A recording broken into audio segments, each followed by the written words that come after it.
ghetto boy, playing in the ghetto street. What you gonna do when you grow up and have to face responsibility? Will you spend your days and nights in a pool room? Will you sell cats of madness to the neighborhood little ghetto?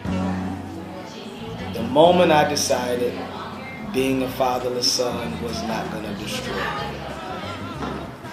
I don't know if there's a real answer to that. I don't know if there was a aha moment or if I had an epiphany and I just realized it one day. But I do know over the course of my journey, I decided that I just wasn't going to fail. I was going to prove everybody wrong. It started a fire in me when I felt like people doubted me, when I felt like people didn't believe in me, when I felt like people thought the worst about me. Instead of it consuming me in a depressing way, it consumed me in a motivating way. When did that transition happen? I don't know, because I can remember, not vaguely, but intimately remember when I had a lot of negative thoughts and negative feelings about myself and my situation. But eventually all of that changed. And when that changed, I don't know, but I thank God it did.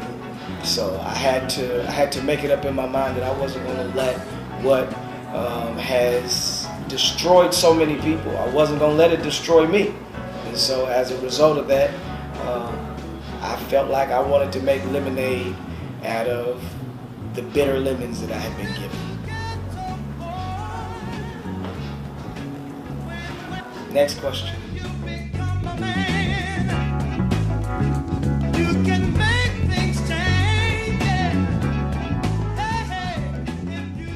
You know, it's this whole feeling doing this whole project has been extremely taxing on me in a lot of ways. You know, even now, sitting on the steps of one of my childhood best friends, reminiscing about everything that that I've been through. You know, looking at all of the wreckage, if you can call it that. You know, it's like my past is dead, but it's so alive in my memories. It's so alive, in my everyday life because I carry it with me.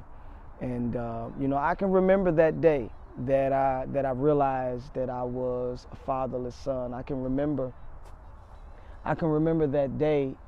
I felt so alive. I was having so much fun. I was so free. Before that moment in the alley. Nah, listen, man, in this alley, man, it's bringing back so many memories, man. Yeah. You remember walking in this alley, throwing rocks at people, doing whatever we could think about doing? Yeah. I remember one day when we was about 10 years old, we was at your granny's house, having a ball like normal.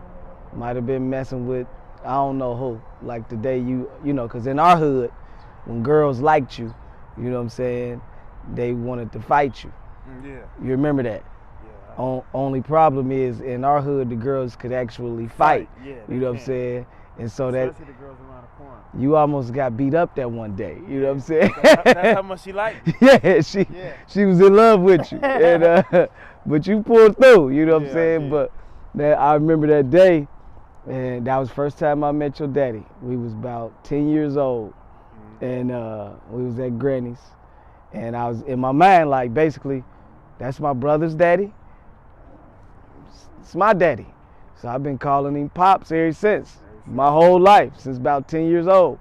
And I don't remember what happened. I had to go home, went home. You know you hate going home because mama gonna make you do something. As soon as I get home, I gotta work. She got me in the backyard doing this, doing that, whatever. I'm mad now, everybody else having fun. Right. And you and your daddy came walking up the alley, and so we introduced them. And when we introduced them, naturally, they didn't know each other. And I can remember it, like standing back, thinking in my mind, like, man, like, that's Pops, but they don't know each other. Right. So even though that's Pops, for real, that ain't Pops. You know what I'm saying? Yeah, I'm out here. Right. And that was the first time that I really realized that I'm out here. And, you know, and that was, I believe that was the day that I began to master the art of smiling through pain, because I was, you know, I was embarrassed. I felt alone and rejected, and you know, I felt like it was, you know, the world crashing in on me. And then, you know, when he walked away and Gerard walked away with him and I stayed there, you know, it was like, once again, it was a reminder of everybody around me can get picked up and rescued, but there was no rescuing for me. And then, you know, meeting up with Gerard again in the alley for the first time in, you know, more than 20 years, revisiting that day, I felt the same emotions. I felt, you know, it was embarrassing being that transparent, talking to a man about how I feel as a man, because of something that happened to me when I was a boy. You know, that's a very humbling thing for a man to do, is to expose his vulnerability to another man. No matter how much you love him, no matter how much you trust him, you still a man. Men have been taught from our experiences, from our circumstances, from the people around us, that we should be tough, we should be strong, we should be hard, we should be, you know, we should be all of those things, all of those stereotypical things. And so what it forces us to do is suppress how we really feel and what we're really going through. And that's really where the real problems come from, you know. And I tell people all the time, a lot of times what you're struggling with today as an adult, you can trace it back, if you try hard enough, to something that happened to you when you were a child. And so, yeah, that was a humbling experience for me then, and it was today. You know, standing in the same alley, you know, with the same person, talking about an event 30 years ago that has its fingerprint and its DNA on who I am 30 years later. So, yeah. I'm glad I came back here. I'm glad I came back. I'm glad I sat on this porch. I'm glad I walked in those yards, because it's a reminder that no matter where you come from, it cannot stop you from getting to where you're going unless you let it. Because where I am, I'm not supposed to be. What I'm doing, I'm not supposed to be doing. What I've accomplished, somebody else was supposed to do, if my past had anything to say about it. But coming here is a reminder that my past is exactly that. It's my past. And, you know, I won't forget where I come from. This is the reason why I can't get heady and can't get above myself, because I know I come from nothing. And I know that I could be back to nothing in the blink of an eye, you know, if I don't handle myself appropriately as far as God is concerned. So, you know, I'm a man now.